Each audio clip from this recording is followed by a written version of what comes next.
마태복음 20장 29절로 34절까지. 그들이 예리고를 떠날 때 큰 군중이 예수를 따라왔다.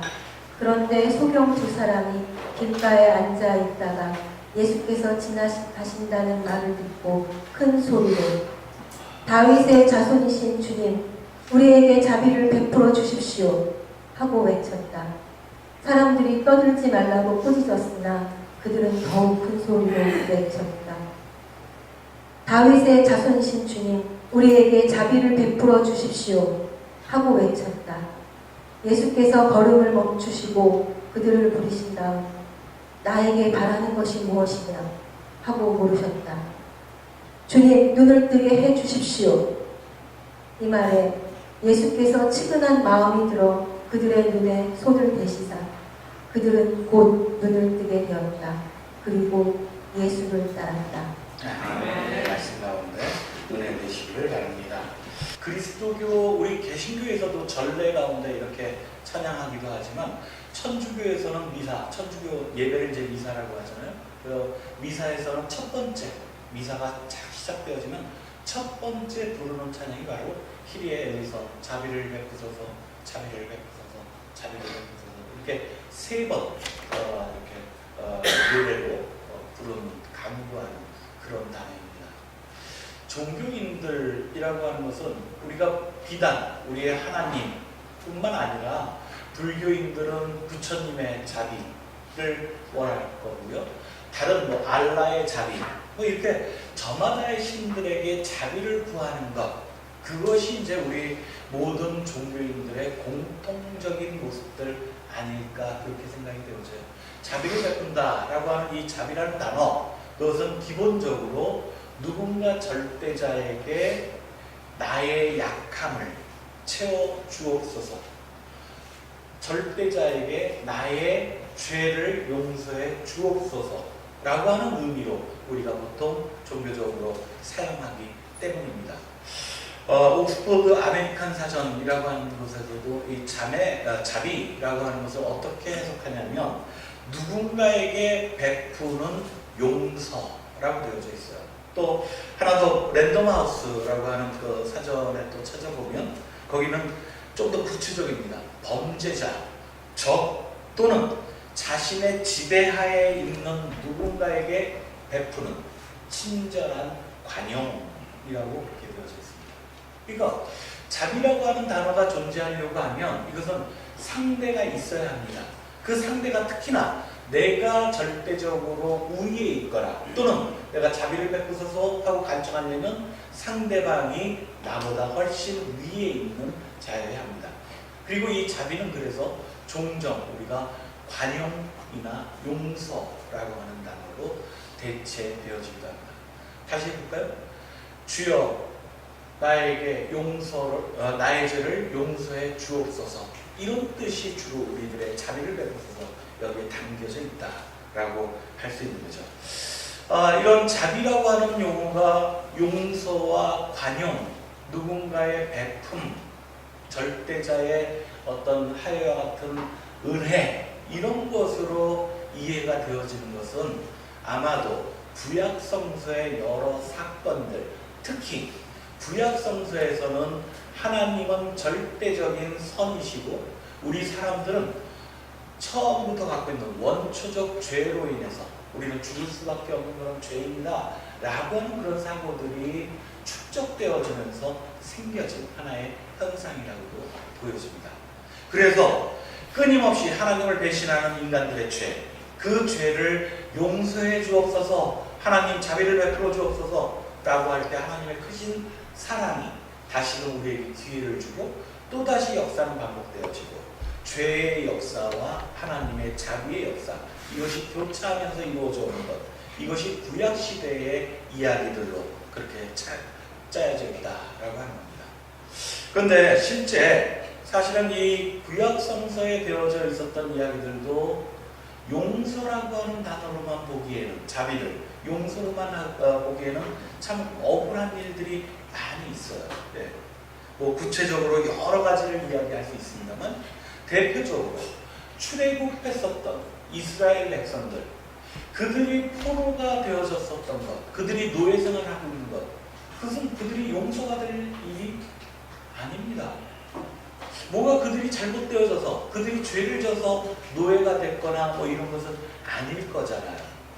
그들은 오히려 그들이 자비를 베푸소서라고 할 때 그들의 죄를 용서해 주옵소서가 아니라 하나님께서 자신들의 억울함을 그 억압으로부터 해방시켜 주기를 자비를 베풀어 주옵소서라고 하는 것이 더욱 맞는 일인 거죠.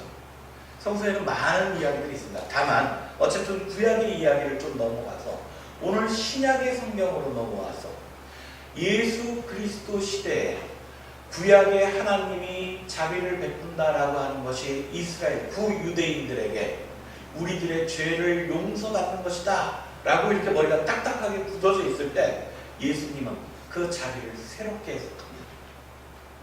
하나님께서 베푸시는 자비는 너희들의 죄를 용서하는 것 그 이상의 의미를 가지고 있다 라고 하는 것을 누누이 말씀해 주고 있습니다. 오늘 본문이 대표적인 것이죠.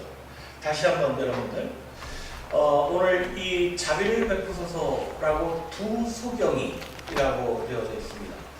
소경들이 이 자비를 베푸소서라고 이렇게 주님께 외치고 있을 때 그들은 어떤 마음으로 이 자비를 베푸소서를 외쳤을지 한번 다시 들어봐 주세요. 제가 한세용 교우님보다 잘 읽을 자신은 없습니다. 아주 아까 굉장히 그 내용을 감동 있게 은혜롭게 읽어주셨는데 다시 한번 들어봐 주세요. 그들이 예리고를 떠날 때 큰 군중이 예수를 따라왔다. 그런데 소경 두 사람이 길가에 앉아 있다가 예수께서 지나가신다는 말을 듣고 큰 소리로 다윗의 자손이신 주님, 우리에게 자비를 베풀어 주십시오 하고 외쳤다. 사람들이 떠들지 말라고 꾸짖었으나 그들은 더욱 큰 소리로 다윗의 자손이신 주님, 우리에게 자비를 베풀어 주십시오 하고 외쳤다. 예수께서 걸음을 멈추시고 그들을 부르신 다음 나에게 바라는 것이 무엇이냐 하고 물으셨다. 주님, 눈을 뜨게 해 주십시오. 이 말에 예수께서 측은한 마음이 들어 그들의 눈에 손을 대시자 그들은 곧 눈을 뜨게 되었다. 그리고 예수를 따랐다. 유대인들, 예수님의 제자들마저도 소경이나 여기 소경에 대한 얘기도 물론 누가복음이나 마가복음 다 나오는 공통의 부분입니다. 그런데 소경에서는 그런 얘기가 없습니다만 안전뱅이를 만났을 때 그런 얘기가 나오죠. 저들의 잘못은 조상이 그러니까 부모가 잘못해서 그렇습니까? 이렇게 병을 앓고 있다는 것은 누군가의 죄 때문에, 선조들의 죄 때문에 병을 앓고 있는 거다, 그렇게 얘기했어요. 얼마 전에 우리 기독교계에서도 아주 유명한 목사님이십니다. 이재철 목사님이라고 잘 아실 텐데 이분이 예전에 일들을 하나 고백하시는데 당신이 이 암에 걸리셨던 일이 있는데 이것을 교인들한테 밝히셨대요. 저는 그 기사 읽으면서 뭐 당연히 수술 받고 쉬시고 그러시려면 그걸 밝히시는 게 맞지 그렇게 생각했는데 일반 교회에서는 목회자가 암에 걸린 사실을 사실 교인들한테 알리지 않는다고 그래요. 덕스럽지 않아서. 목사가 얼마나 믿음이 약하면 그런 몹쓸병에 걸리느냐라고 그렇게 생각해요. 더 심하게는 뭔가 죄를 짓고 있는 게 있으니까 병에 걸린다. 이것이 아직까지도 우리 안에, 특히 이 기독교의 전통 안에 그것이 묻어 있다는 거예요. 그러니 예수님 당시에 만났었던 이 소경이나 안전뱅이나 모든 병자들, 이런 사람들을 대하는 사람들의 태도는 그들에게 무언가 죄가 있기 때문에, 그들의 잘못 때문에 용서받아야 되는 것이 있기 때문에, 그렇기 때문에 그들은 병에 걸렸다, 이렇게 인식했다는 겁니다. 그러니 그런 시각을 가지고 있는 한국의 기독교인들이 이 본문을 읽으면 주여 자비를 베풀어 주옵소서 어떻게 읽을까요? 주님, 내 부모님이든 내 조상이든 아니면 내 죄든 내가 잘못했습니다. 내 죄가 깊습니다. 하지만 너무 힘드니 제발 용서해 주시고 눈을 뜨게 해 주십시오. 이렇게 읽혔겠죠. 그러지 않겠습니까? 얼마나 억울한 일이에요. 소경으로 살아가는 것도 힘들어 죽겠는데 뭔 죄를 졌다고. 그런데 그들이 한 사람이 아니라 두 사람이라 참 다행이다 싶긴 합니다. 혼자였으면 아마 이런 용기를 내지도 못했을 거예요. 두 사람이니까 그래 우리 예수님한테 바짓가랑이라도 붙잡고 한번 매달려보자 이러고 서로 힘이 됐을 그 연약한 소경 두 사람. 우리는 그 두 사람을 떠올려야 합니다. 저는 이 장면을, 이 부분을 읽을 때 몇 년 전 우리나라에 오셨던 프란치스코 교황의 방문 장면이 생각이 납니다. 수많은 사람들은 세계 천주교의 수장인 교황이 왔다고, 그리고 이것이 온 세계에 뉴스거리로 나갈 테니까 화려하게 장식하고 뭔가 어마어마한 그런 준비들, 작업들, 보안사항 이런 것들 다 지켜서 서울 광화문 그쪽을 전부 다 그렇게 메웠을 텐데, 그랬는데 우리를 감동시킨 것은 교황의 화려한 행차가 아닙니다. 그를 맞이하는 많은 수많은 군중들의 어마어마한 환호성이 아니었어요. 교황이 가다가 차에서 내려서 한 사람에게 다가갔죠. 유민아빠라고 불렸던 김영호 씨입니다. 그의 손을 붙잡고 그를 따뜻하게 쳐다보고 그를 안아줬을 때 우리는 종교 지도자라고 하는 것은 바로 저런 거야 라는 것을 말하지 않아도 누구나 다 느꼈을 줄 압니다. 그래서 종교가 서로 다르건 종교를 갖고 있건 갖고 있지 않건 우리는 그 장면이야말로 우리는 참으로 이 시대 우리에게 필요한 그런 사랑의 손길이다 이렇게 기억하고 있는 거죠. 오늘 본문도 사실은 그러했을 겁니다. 이미 수많은 기적들을 통해서 사람들에게, 특히 병자들에게 많이 알려져 있는 예수님의 행차입니다. 수많은 사람들이 몰려들어서 예수님의 얼굴이라도 보려고 그렇게 발을 들이고 서서 그렇게 몰려들고 있는 상황입니다. 그런데 죄를 져서 소경이 되었을 저 무지랭이들, 어디 감히 낯짝이라도 들이밀 수 없는 그런 천한 것들, 그것도 한 명이 아니라 두 명이 그 사람들을 비집고 서서 주여 자비를 베풀어 주옵소서 라고 외쳤다는 거예요. 예수님께서 마치 프란치스코 교황은 바로 예수의 제자였으니까 그런 마음이 그들을 들었을 거라 믿습니다. 예수님께서 먼저 그 본을 보이셨던 거지. 그들을 찾고 그들을 만져줍니다. 너희들이 원하는 대로 너희들의 눈을 뜨게 하기 위해서 그들에게 손을 대시어 그들을 치유하셨다. 여기에서 오늘 자비라고 하는 것이 누군가의 죄를 용서하는 것이 아니라 그들을 측은하게라고 본문에서 기록되어 있는 것처럼 그들을 발견할 줄 아는 마음과 그들에게 다가서는 용기와 그들의 손을 붙잡아주는 사랑의 근본, 그 마음, 이것이 바로 자비다라고 우리는 알 수 있습니다. 제가 얼마 전 설교 선한 사마리아 사람에 대한 설교를 할 때도 그런 말씀을 드렸습니다. 공감이라고 하는 시내시라고 그렇게 얘기하죠. 공감이라고 하는 단어가 갖고 있는 이 어원은 원래 compassion이라고 하는 라틴어의 어원과 같습니다. 이 compassion은 동정이라고 하는 거죠. 같은 정을 느낀다라는 겁니다. 같은 정을 느낍니다.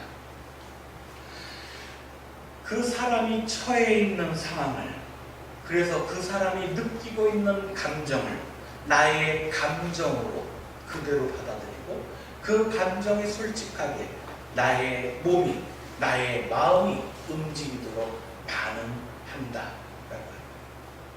자비라고 하는 것은 그래서 내 동정에 대한 반응이라고 할 수 있습니다. 자비는 죄에 대한 용서, 그것을 넘어서는 더 큰 함께 느끼는 공감이라고 하는 거죠. 우리가 살아가는 이 세상에 수많은 사람들이 있어요. 그 수많은 사람들과 우리가 다 공감할 수는 없습니다. 하지만 그 수많은 사람들이 다 공감하고 싶은 그런 어떤 마음은 서로를 어루만져주고 서로 자신이 위안이 필요할 때, 힘들 때, 아플 때 누군가의 손길을 기다리는 것, 이것이 모든 이들의 간절한 바람인 거죠. 이것을 잊지 않고 내 삶이 그대로 반응하도록 하는 것, 이것이 자비심을 길러내는 가장 중요한 훈련이 되어집니다. 그저께가 그랬나요? 문재인 대통령의 100일이 지났다고 그럽니다. 이래저래 막 평론들이 많습니다만 어쨌든 80%에 육박하는 압도적 지지를 갖고 있었어요. 뭐 허니문 기간이다 뭐 이런 거와 상관없이 사실은 문재인 대통령이 하고 있는 실제적인 모습 자체가 국민들에게 그런 지지를 받는 것이다 생각도 되어집니다.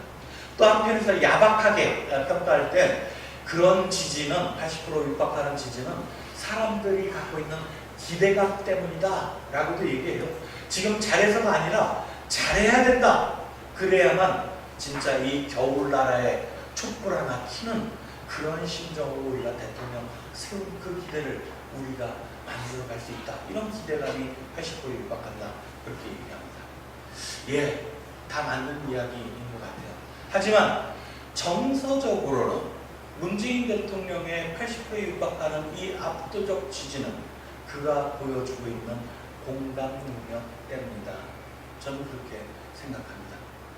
다 기억하는 거죠. 어쩌면 지난 정부, 박근혜 정부는 세월호 사건이 일어났었던 날, 그리고 대통령이 팽목항으로 달려내려가서 체육관에서 세월호 유가족과 처음 만났던 날, 그때 결정되어진 일입니다.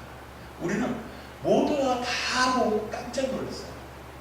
세월호 유가족들의 그 피 맺힌 그 절규를 강단 그 높은 곳 위에서 그저 덤덤한 얼굴로 쳐다보고 있는 대통령. 그 계단 한두 개 뛰어내려가서 바로 그들을 안아주지 못하고 그들과 같이 눈물을 흘려주지 못하는 대통령.